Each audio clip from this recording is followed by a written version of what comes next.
because as an older queen, she destroyed all the pictures of herself.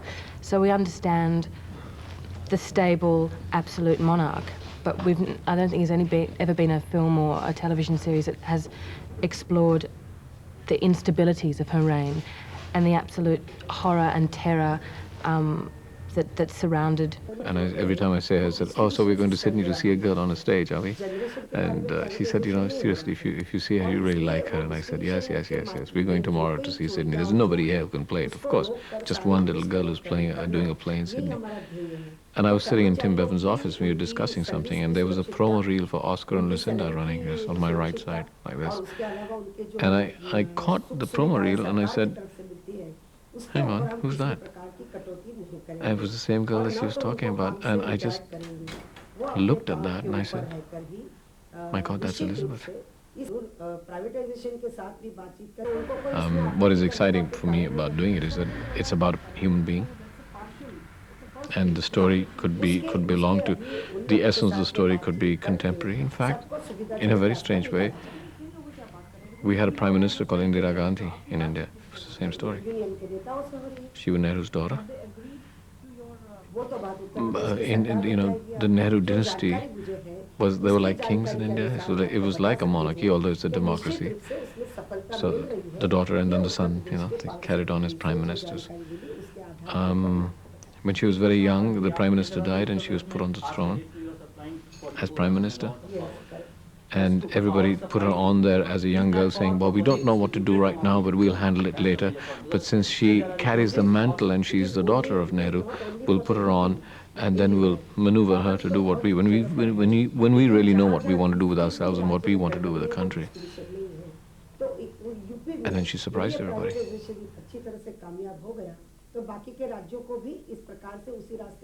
I've never had a day where I've come and an actor's not arrived.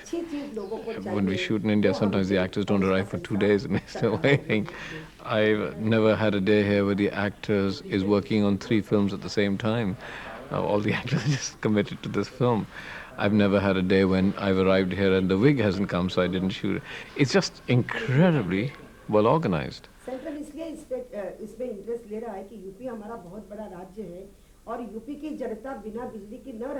It frightens me to think that 100 years down the line, somebody makes a film about our lives and say, "Oh, that was period." And I'm sure they'll get it wrong. I'm sure we'll all be walking around very formally, speaking in a very formal tone. Or we'll be like cavemen screaming. They'll get it wrong.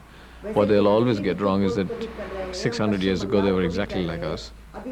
And 600 years later they'll be exactly like us. We're all exactly the same. We just assume that they are genres.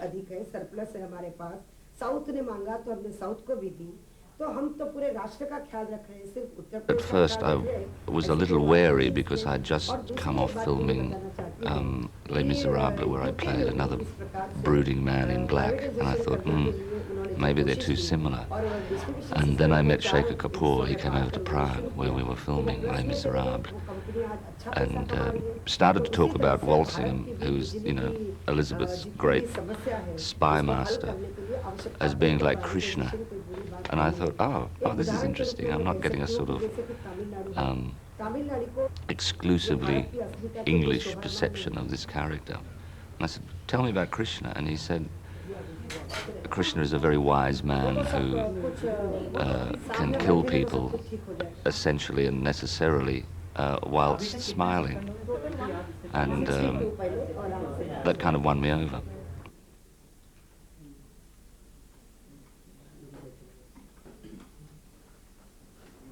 I think everyone's got some kind of version of Bette Davis and Glenda Jackson and Quentin Crisp, all moulded into one. But this film is really aiming to show the kind of spirit that is in a young woman who has to take on the charge of, you know, a very powerful and significant role.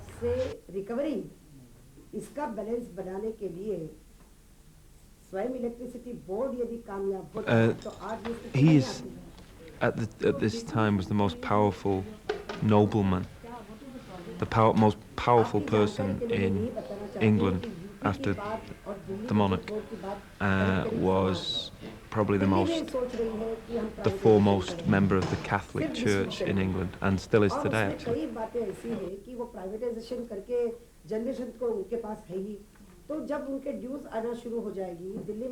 She is slightly idealized historically, because, you know, basically they're her historians. You know, once she got power, she had the story written her way. I think this script exposes her as a much more human, three-dimensional, understandable character rather than the icon.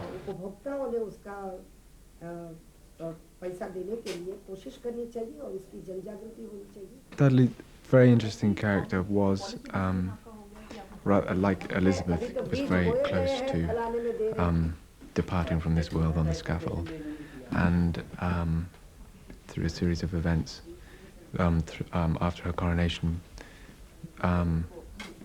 was her favourite and confidant, and they had a very passionate affair, and unusually for that time an open one, much to the dismay of most of the court.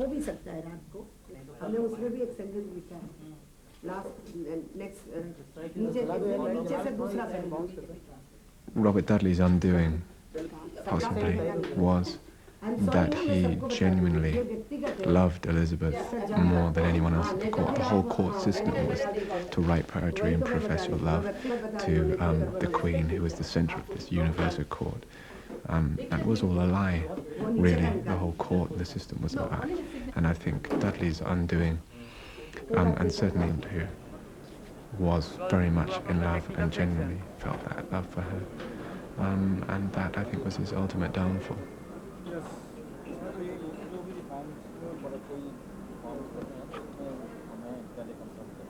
Cate brings to the role of Elizabeth an extraordinary pithy quality and a great intellect and a maturity that I've never seen in someone so young.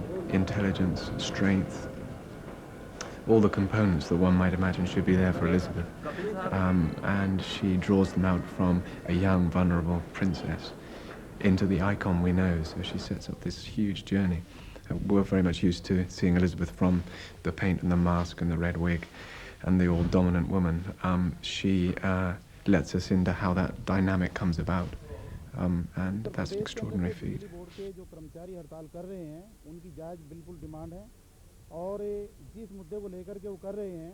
I'm playing the part of Sir William Cecil,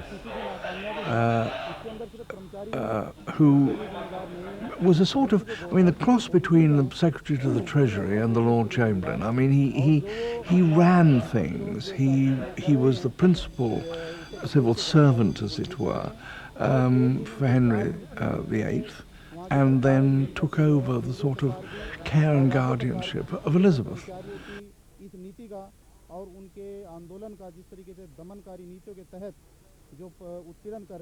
All actors, you know, are susceptible to flattery, and Shekhar wrote me the most monstrous, outrageous, flattering letter, saying that it would mean a great deal to him because he'd appeared in a tiny moment in Gandhi in 1980-81, and it would be a sort of touchstone to him if I would play Sir William Cecil, etc., etc., etc. And it's a very clever script, marvellously adjudged, fascinating to know, which I didn't, a certain amount of the historical perspective as far as the first Elizabeth was concerned.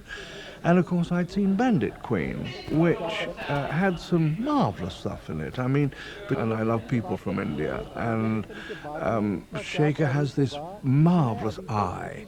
Almost any setup that you do, any imagery that you see, is not perhaps the conventional view, not exactly what you think it might be. He seems to have an original vision, which is really very exciting. And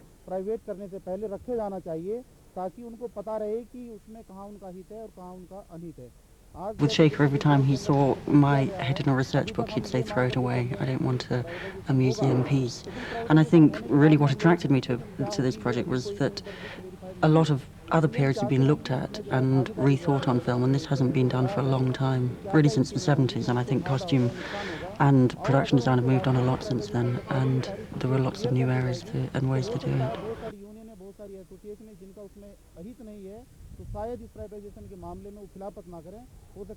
We started with the base in the research, which is always exciting and very fun to do, and find out what did Whitehall Palace really look like at that time, and get a good sense of what was real. And then we sat down with the director and talked, do we want to follow through on that path, or for the emotion of the scene, or to help tell the story, do you want to alter it in a way?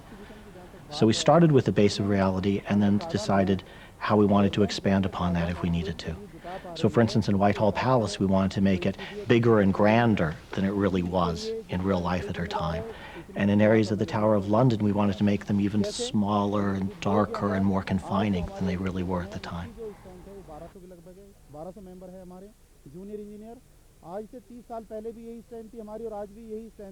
He said, well, let's try and make it like a conspiracy type movie. Let's do a Tudor film that has a conspiracy twist on it.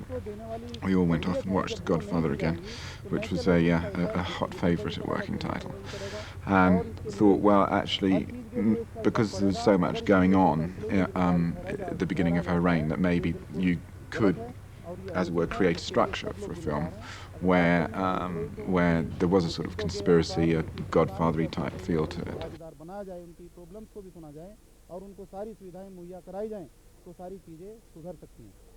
Michael Hurst was you know, sort of hit a home run straight away in this respect, in that he decided that this film should finish with what would be the opening image of most films about Elizabeth, and that it was a period of time that hasn't been as well written about as you know, movies haven't been made about it, which was how did this young girl, you know, go from being a young girl who had love affairs and all the rest of it to making the decision that she would be the Virgin Queen, basically. And we knew that right from the start that was going to be the journey of her character.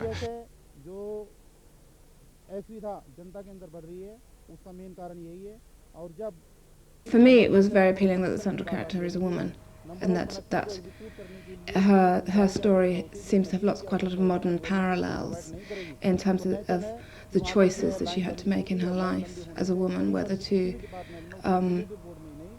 guide her country to stability, which meant a lot of personal giving things up for her. You know, it meant that she had to give up the chance of marriage and children in order to achieve stability in the country. And for me, that had lots of parallels with you know, the modern 20th century women who are often faced with that choice between career and personal life.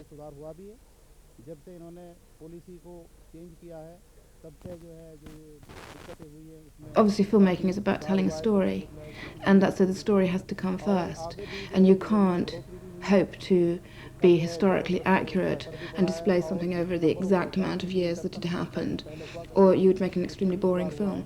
So you have to, the rules of filmic narrative have to come first and provide your audience with an interesting story, and what we've tried to do is keep as true to the spirit as possible, not actually change facts, but we have manipulated time periods where it's convenient and not just convenient but actually necessary in order to tell the story.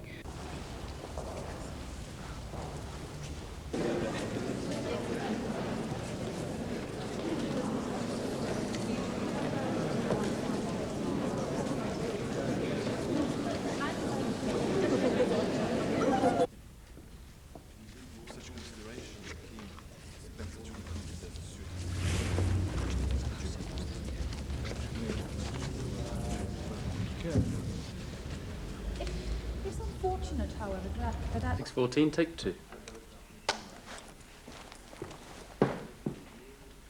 And action. Your Majesty, he would marry you.